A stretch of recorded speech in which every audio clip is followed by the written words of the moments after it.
to actually play the game, right? And I think we've seen them drastically improve their performance, actually, recently, during this the actual 2-day event of the round of 8. Glenna has been activated. Yep, the teams are starting now. I see them moving over, waiting for some nice role play involving the bridge to get going. Yeah, obviously, you know, we do have a little bit of role play in the beginning of this win. We've got to, you know, Glenna has to just tell us about what's going on and then make her meander over to the bridge, and then we've got to do some little ley line gliding before blowing that first gate down. But again, we're going to have to see if that solo capping Mesmer is going to, you know, allow them to get a couple extra seconds that maybe end up really being the difference between this win. Because again, to be fair, I don't think we've seen too many matches go very close, but there definitely can be. I mean, there can be matches that literally come down to a second. I mean, there were some really close matches in the last ARP, and there have been a couple pretty close matches so far in this ARP tournament. But here we go. Bridge has been completed here pretty much for both of these teams. Glenna moving over now, and it's, you know, obviously nothing crazy happening yet, but they haven't actually encountered any danger so far. So we'll have to see what happens after they get past these doors. Wiping here will be very embarrassing. Let's put it like that. Yes. I mean, if they died here, I don't know what to tell you, honestly, Roy. I'm not really sure what I would make of that. But here we go. They are going to go straight forwards. And I imagine we'll be seeing some fiery greatswords getting dropped down for our Mesmer to go through the portal. And there we go. We do see it. You know what? Let's go ahead and swap over to our Mesmer POV for SAUL so we can actually see what is going on here. We see this optimal pathway being taken using the mobility skills of the greatsword to get through these mushroom pools. Oh, hang on. CLL actually getting stuck there a little bit, but then again, so is SAUL. Both getting CC by some mushrooms, I think, so a little bit of a time loss there. Who is actually ahead in the race through the cave? So what the strategy here is for these teams is that they're going to send their Mesmer up towards the towers, who is then going to either portal or attempt to solo capture the towers using stealth. So SAUL is going to be using the portal strat. There we go. We see our Mesmer placing down the portal and then going to be gliding down to mimic the portal as well. So you can, because there are 5 towers to capture. So using mimic in continuous, but to be able to cast portal multiple times is extremely advantageous for these teams here.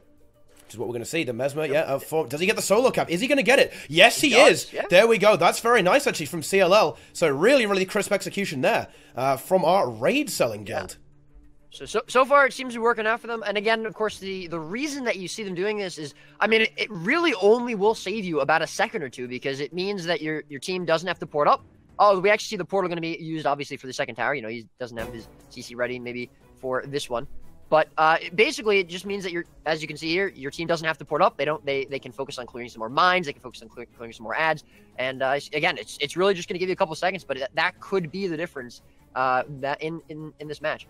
And for anyone who isn't really familiar with Wing 3 or maybe just Escort, what the ground team is doing, which you can see on Tweety's stream, they're basically making sure all those mines are cleared. Anyone who walks into a mine without having it destroyed is instantly dead. There's no downstate. There's no way to get revived. So you're just going to be instantly dead.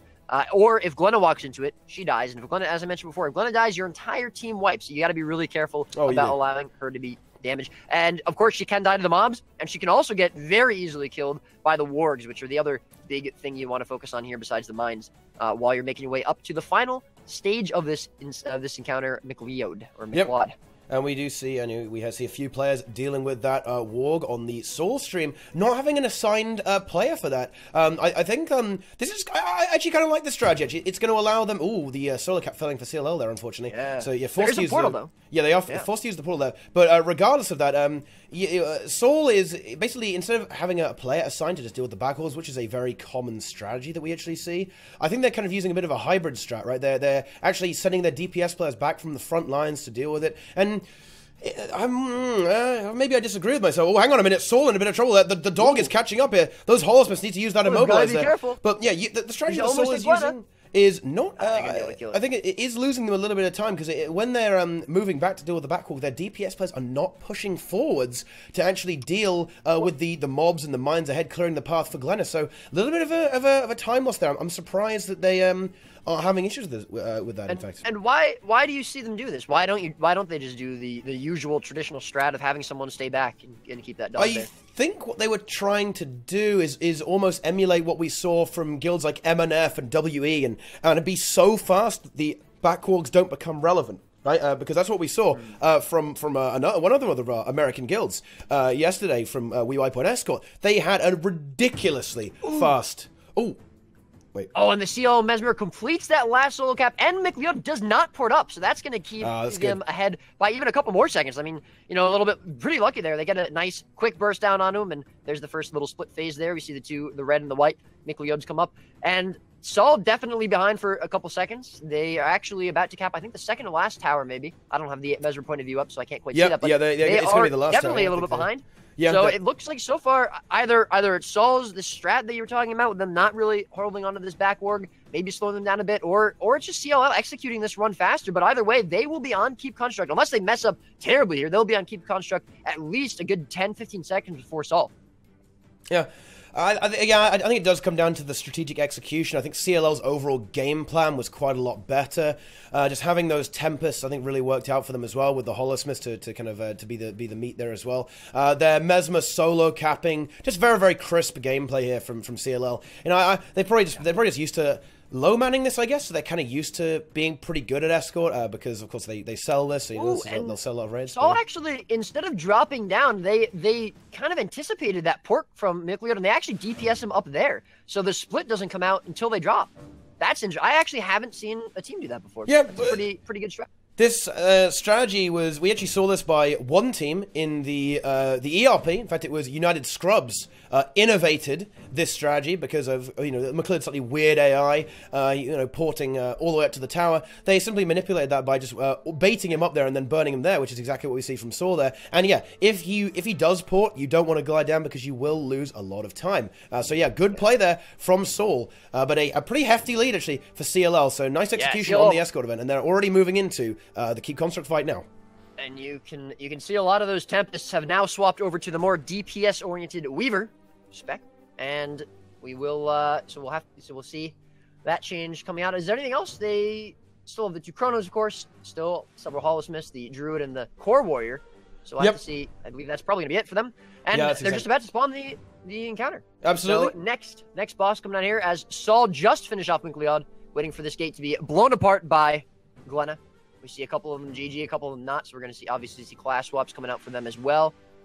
And CLL still haven't spawned Keep Construct. There we go. He's just starting to spawn. Yeah. Why did they wait so long? Oh, no. It's not. It's just a timer thing. This is the roleplay I was talking about. This is a bit of roleplay. I thought they'd already finished it. I was looking at SAUL. That's my bad. Yeah. But fair enough. So it has a bit of a delay. Even when you get through the gate, there's still a bit of a timer before. Xera will kind of taunt you and then summon the construct there. So there is a bit of time. And we don't see a mid strat. We see almost like a bit of a hybrid strat for CLL. We saw all the DPS players start in the middle and instantly burn down the boss. And then they are going to go ahead and pull the boss over to the statues to make sure it's nice and safe and completely guarantee the fact that there will be no merging of the projections. So we won't see any dangerous red spirits who will boon rip and ruin CLL's day. And there we go. The first breakdown has been triggered. Bad RNG though. They got these circles. Let's see how many circles we see. Right. Okay. So what can happen here, guys, is like every single phase before you trigger the burn, you will get one of two mechanics. You'll either get some massive AoE circles where you have to spread out, or you will get some projections. Now, the projections, they detonate after a while and will one-shot you. However, if you're fast enough, you can actually skip the projections, okay, in the last phase, but you cannot skip the circles in the last phase, okay? So there will be a bit of an inconvenience and a bit of a time loss, regardless of how good the teams are, if they do get those big AoE circles in the last phase. And, oh, there you go, we're 1 for 1. SAUL getting the circles as well in the first phase, so that's good. But yeah. CLL, 2 orbs, not the crispest orb movement there, actually. So no, I was going to say, they were pretty slow on that, you know. Some teams, they only go for 1 orb. These guys went for 2, which I think is okay, but they had a couple, this Mesmer, we saw him pushing that last orb into the wall, and it took him a while to get it out there. Usually we see, I mean, yesterday we saw execute it perfectly. They had 2 Mesmer pulls just lined up, ready to go, and the orbs, the ball went straight into the orbs and out. And SAUL definitely pushing it a little bit faster, although still not quite as quick as they could. But they're about a phase behind now, though. Really very good DPS coming out from SAUL here. Looks like. Yep, they are doing just fine. Just burning that boss down with just a few of those orbs. What happens is, guys, in that burn phase after you break the boss, and standing in some green circles to avoid instant death. What needs to happen is you need to push the core of the keep construct through some rifts. Once you either get 5 or push it outside of the ring, the AoE ring that appears, what happens is the boss will take additional damage for each rift you push the orb through, and then you have a short time where he is stunned to burn him down. This guy has a crazy amount of hit points. 55 million hit points, Roy. That's a lot of hit points. It is a lot, absolutely. And so obviously SAUL, they came into this behind because of their, not quite as clean Escort run as opposed to CLL. They're, as I said, about a phase behind. We see the break bar phase already, the green circles coming out here for CLL. Now they're going to be pushing the orbs to see if they can do it a little bit faster. But what can SAUL do to speed up, other than just having a better orb phase and, just better DPS, although at this point I'm not sure that's really going to be enough.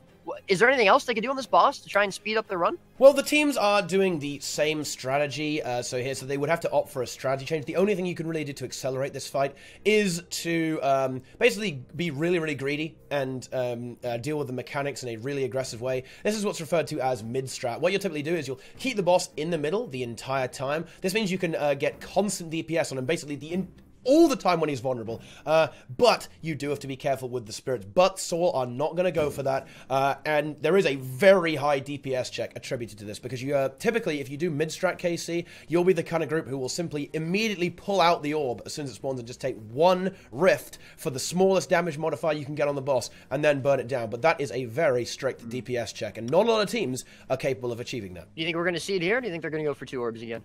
I think it is going to be, yes, I think it's going to be 2 the entire way for most of these groups. Well, for both of these groups, it certainly is.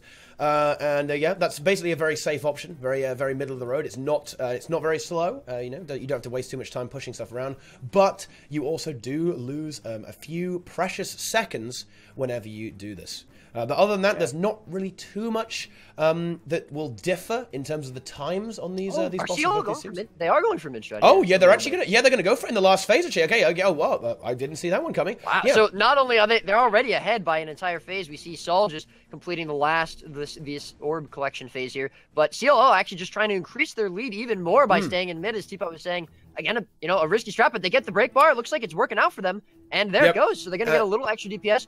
Again, just increasing their lead by a couple extra seconds. Yep, and they actually got good RNG there as well. They got the projections as opposed to the circles. That will again save them a few little seconds, make it a bit more convenient for them. But yep, now we're gonna see CLL moving into the last orb phase. It's gonna be hang on, a few little problems with the pushing in. They do get their mesmer pulls aligned a little bit better, but there's a slight hesitation there from CLL. But there we go. They're gonna be finishing off keep construct very, very shortly, I should imagine. And SAUL kind of they're gonna have to sprint to catch up, and I think their Twisted Castle and Xera has got to be absolutely insane. But not only that, I think it's really important that something goes a little bit wrong for CLL. There needs to be maybe a slow transition into these bosses here or something like that, but I'm not sure if that's going to happen. The compositions, I would imagine, would probably stay identical even, or well, they certainly don't need to swap, is what I'm saying. Like, all these classes they have for keep construct are very good. One person has actually swapped, well. we see here, on CLL. He's actually not back into the instance yet. Do you think they needed to wait for that 10th member, or it doesn't really matter? It's not really this is just kind of a trash encounter almost. Well, yeah, this is a bit of a trash encounter, and the way you can speed it up typically doesn't require 10 players. We're just going to see a lot of portal action and some also cheeky. If we saw another perspective from the Druid, we would see some cheeky Staff 3 action, leaping onto some platforms to trigger some buttons. But this is a very standard strategy for CLL, just skipping a huge amount of this quite entertaining little puzzle section of the wing. And yeah, they're just cleaning up some of these ads, and they'll be moving on. A few people did actually get teleported there, actually quite a lot of them, so CLL will lose some time there because they have less DPS now to kill these ads. So yeah, a bit of a time loss there. So yeah, there's a bit of a delay here, as we see, this Mesmer. They're just waiting around, doing nothing. But I'm sure they'll be getting on that pretty quickly. And as CLL make their way through the Twisted Castle, SAUL have just finished up Keep Construct. So again, we see that lead from CLL. I'm not sure it's really any... I'd say it's probably a little bit bigger now than it was when SAUL finished Escort. I think CLL I think they did a little bit better on Keep Construct. They had, maybe a little bit better DPS, and that last mid-strat for the third phase definitely bopped them a few extra seconds. So, again, unless we see them mess up on Xera, I don't think that SAUL are going to be able to catch up here, unfortunately for them. We see Twisted Castle just about to be finished here by CLL, and SAUL pretty much just entering it. So, they're going to either have to do some pretty insane strat on Xera that somehow skips about half the boss, or we're gonna have to see CLL make a mistake here if SAUL are to win, or at least to catch up. Yep, I think that's true. And the relog that we were talking about was actually from a Weaver to a Thief, so just trying to push that DPS even harder, I guess. But actually, well, I mean, yeah, that's a bit of a so-so change. Oh, hang on, what happened there exactly? Yeah, CLL. Yeah, what was that just about? Oh, resetting cooldowns. I want to reset cooldowns, maybe. I think. What I wanted to go for. Maybe someone. I don't know, maybe someone didn't have the right utility on or something. Yep, potentially. You could have had maybe a slightly lax skill sort there. But this is the kind of thing that can be very, very good for SAUL, right? Like having these slightly... Yeah, and we do see a bit of a slow transition here. Oh, yeah, it was the Daredevil. He was on Daredevil, and it's Deadeye now, right? Yeah, so that was why I was a bit confused by that Daredevil pick. So, yeah. Now, is that just for DPS, or is there something else that the Deadeye might bring to the yeah, I think they're just going for those raw numbers, right? Just pure numbers coming out from that Deadeye. So obviously Xera has essentially two big phases. You know, the first phase once you get it 50%, and then after you do the jumping puzzle, the gliding around, the second half of her health. What are the really big things that you have to watch out for in Xera that can mess you up and cause you to wipe? Well, that's the sad thing about this boss, right? It is all about the second 50%. When you get to 40% and 20%, mechanics can start overlapping, and you'll have less players to deal with them, because at 40% and 20%, you see these mini games on stream right now, guys. You will have to repeat these at 40% first, the rift pushing mini game, and then at 20%, this button mini game. So and then when that happens, you'll only have 5 players on the platform. There's going to be ads up as well. These ads are so lethal on this boss, so much damage coming out from those ads. You might have to be clearing shards at the same time well, these teams will almost certainly be going for quite an aggressive strategy, like tanking Xera, where she may actually end up in shards, when she's in these orange fields that you'll see appearing very shortly, what will happen is that all of her conditions will convert into boons, and, well, retaliation in raids will rear its ugly head again, but also quickness and just, well, all the nasty stuff that you really don't want to have on a boss. And, of course, the ads will also be susceptible to this, and then will really wreck you. Absolutely. And, you know, I actually think that SAUL have maybe caught up a little bit. It's hard to tell. Obviously, CLL definitely, clearly in the lead for sure. And, again, unless CLL mess up here, I think it'll be very difficult for SAUL to catch up in any way, especially on this boss. But they definitely seem to have caught up at least a few seconds. Maybe that was CLL's just pausing there at the beginning, having to sort of reset this encounter at the beginning. But SAUL now have made their way on top of the Xera platform. We're gonna have to see some really, really crazy DPS coming out from them if they want to have any chance of catching up here. But CLL now getting that first 50% down, and off they go back to the platforms to jump around and glide around these and kill these crystals. Absolutely. I mean, well, the one thing going for SAUL is I think they do actually have a more aggressive comp. They've got the double Deadeye as opposed to the single Deadeye of CLL. So in theory, they probably have slightly more single target, but of course they are a little bit squishier to kind of balance that out. So in theory, there is room to catch up here for SAUL. So if we see, say, a player die, or several down states, or maybe some uncleanliness with some of those mini games in the last 50% of Xera, SAUL can absolutely get back in this. But as you say, it is looking very, very good for CLL right now. Yeah, honestly, a really clean Wing 3 so far. I think definitely cleaner than the first Wing 3 we saw. Yesterday, I think Wii's Wing 3 was probably the best we've seen so far in this tournament. But CLL definitely making a very big effort here, doing a nice job. SAUL now just finishing that first 50% phase of Xera, and they're going to be repeating exactly what CLL are doing here, moving to the platforms, gliding around, killing these crystals. But again, yeah, unless we see a death or 2 or maybe 3 from CLL, I'm going to have a hard time seeing SAUL able to come back into this one. I mean, no, not really any huge hiccups on SAUL's part either, but CLL just looks better this run. Oh, well, you say huge hiccups, but we have a player from SAUL dying to falling damage, unfortunately. And unfortunately, yeah, I mean, that's the exact opposite of what they wanted, and they wanted that to happen to CLL, but unfortunately it's not. It's going to happen to SAUL, and you know, this is where you really can't afford any mistakes. You know, I mean, obviously in the qualifiers, if you lost a match, you're out, and you know, yesterday you don't want to be messing up either, but at least you had a chance there to still stay in if you lost a match. Here, this is it. This is the last one for them. This is, you know, and unfortunately it looks like we might be saying goodbye to SAUL. We may, unfortunately, guys. It is a sad thing, but such is the nature of any tournament event. There can only be one. And well, that is going to be a somber start to the tournament. But then again, it's you've got to look on the other side. CLL probably they're feeling pretty good right now, or they will be when they find out they win. But I think all right, we really don't want to jinx this for CLL because they are approaching the danger zone right now. This is where things can really start to get dangerous. The first platform is spawning off to the side, and we see only 5 players left on the platform here. If these ads get out of control, or if the CC doesn't go well, if shards start to creep up before the players return, this can go very, very badly. It can be very difficult to make some kind of recovery in this kind of portion of the fight. So, on CLL's stream, we now see those shards coming around now. They need to kill these. Oh, wait, they're not even going to go for it. They're actually going to move the boss back to the middle and go for the clearing shard. They are playing this super, super safe. Yeah, I mean, honestly, I don't blame them either. The last thing they want to do is wipe just as Xera's about to finish and give SAUL the win, because a wipe here would absolutely hand SAUL the win. They could pretty much almost AFK with their DPS and SAUL would be able to win. There's no way CLL could catch up. So I don't blame them at all for keeping it safe. And the last 10% of Xera now here for CLL, which unfortunately means SAUL will be going home now. We see downstate here on SAUL's side. That's pretty much going to do it. There it is. Xera, SAUL, CLL even, finishing Xera first. Yeah, Wing 3, but you do have to hand it to SAUL. They are really, very well played actually. They're very crisp, very clean. Nothing particularly flashy, nothing crazy coming out from CLL. Just fairly safe, fairly standard from CLL, from Collapse. But close from SAUL. They are really not that far behind. If they hadn't lost one of their additional players, I reckon they'd be very nearly done now, actually, because of losing a player on Wing 3, on Xera in particular, can be very, very disadvantageous. To be honest, Roy, I mean, I didn't want to say this. I really didn't want to say this at the start of the tournament, but it often does come down to Escort, actually, on Wing 3, and I think that is pretty much what we saw, right? I think in terms of DPS, if anything, SAUL is a bit ahead. They actually gained some ground, I believe, on Xera, so a very solid performance there. But they have to get all the events down as well, and there they go. We have SAUL finishing about a minute after CLL there. So that is congratulations to CLL. They're going to be moving on. Well done, actually taking revenge against SAUL. Yes, who beat them out yesterday. Nice little turn of events there.